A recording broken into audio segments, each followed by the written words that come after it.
Nah, none of it's psychological. I had one kid I met. This is how strange it happens. I mean, you have the Blasses, you have all the 5 or 6 names, and the Sacks and all that stuff, Wohlers. They're reading the paper. They have all the Wohlers was going through the horrendous War of the Rose divorce. Roberto Clemente died, Blas's best friend. Chuck Knobloch's dad with Alzheimer's. Everyone, and then I read a few years ago, Sachs had his dad who had like 6 strokes or something that year. So everyone has that stuff. If you go over to that stuff and start to, counseling, good, you need to have it. You're dealing with some heavy stuff. But if you try to take that into baseball and analyze it, now you got them with more things in their head. And a therapist, I have a PhD and had a practice, going to ask some questions. And the more questions you're going to dig up, more information, more information, more information. You came in with a hangnail into the emergency room, and now they're going to find other things and x-ray you, and now you have 17,000 things in your head. It's impossible to work. So even though one kid I had, it was funny, sad, his girlfriend screwed around with him on April Fool's Day, called him and said, I'm pregnant. April Fool, pregnant, disconnect. Got disconnected. Right after that, his game was gone south. Coaches are trying to say, where's this kid who was here yesterday, trying to wake him up? Got disconnected. Now he knows it's a joke, but the thought is in the head. It's in the psyche. It's there until you remove it like a splinter. It's still going to operate. So this stuff can be removed like a splinter. Work with him for an hour, half hour, 15 minutes, up and running, wild, doing great. So I'm going to show you the category I have. I have 100 questions that ball players check off, which is great for you guys to print out, have you guys go to take this test, and we'll open up a whole inner world of what the kid's thinking, what he's going through that he can't tell you about. So chapter 11, please. So these are things I work with all the time. The inability, they can't find the release point. It's like they have a death grip on the ball, or it's too tight, maybe they'll call it, or it's just too loose, and they just can't feel it. There's a numbness off their fingers. They can't feel it being released off the fingertips. And they'll tell me the ball feels like it's glass in my hand. It feels like it's bigger. They can't describe it. It's weird. How do I go to a coach and tell them my ball feels like it's a glass ball? They'll think I'm crazy. So no one goes and talks to you guys because they think they're crazy trying to understand this. Chapter 12.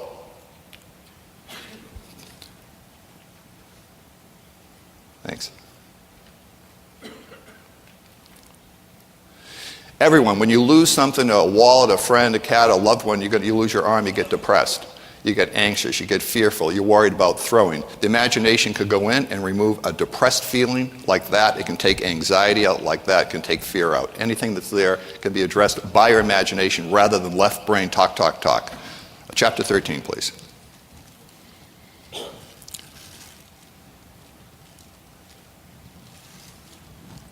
Chapter 13. There you go, thanks. So, the wrist locks.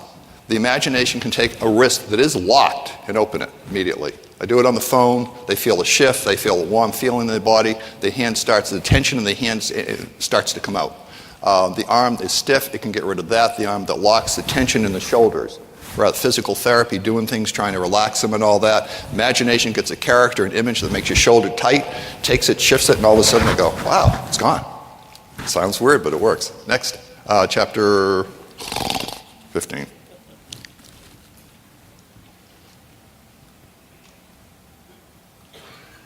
Chapter 15, okay, that's good. These are some books I read. The one in the middle is the first one I did, Therapeutic Metaphors for Children, back in '86. It's still out there, still getting residuals. I've dealt with metaphor, symbolism since ever. Everything I've done, probably lived in that world since I was a little kid, never came out of it, kind of learned it. Next, go to chapter 20. Then they took the therapeutic metaphors, the Russians on the top left, the yellow one, they translated into Russian, the middle one's German, French took it into French and Italian. And that helped a lot to open it up and brought it worldwide, this concept of working with children through stories, through symbols and their imagination. Go to 21, please, chapter 21. Then all this work of all these years dealing in the underworld, the imagination world and symbolism and all that came out to Mentalball, beat your invisible opponent. Everyone has an invisible opponent. So baseball is mental and it's mind always. Don't think if you think it's one, you've missed it. Combinate. You can't have this without this. It's always a mind game. And the kids they'll tell you once they get the mechanics down, basically the game of baseball, it's a mind game the rest of their life. And if the mechanics look like it's off or tweaked to something, it's because something in their mind has gotten tweaked and off. You get that back, those wheels back on track, their mechanics are back on track, like Green was saying. Chapter 22.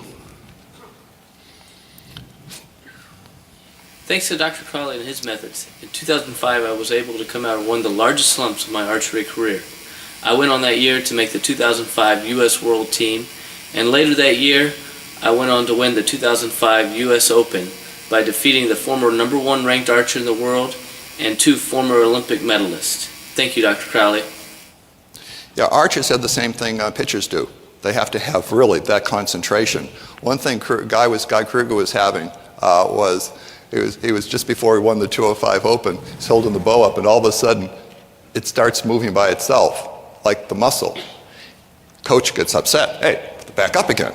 This is what goes on in the kid's mind. You're talking to him. He holds it up again. It starts moving down. He's not doing it. He's conscious, he believes. He's awake. He's doing his homework. He knows his mechanics. He's right on the money. Top kid in the sport. Something is moving it down. Good. Get something in your imagination, an image, a symbol, a character, cartoon that makes that go down. We got it. We pop it like a balloon and invite back in an image, a symbol, a character that reconnects him back to holding it straight on, right on. Within a couple of minutes, it's back up, and he went out and won the 2005 Open. Another one it's in is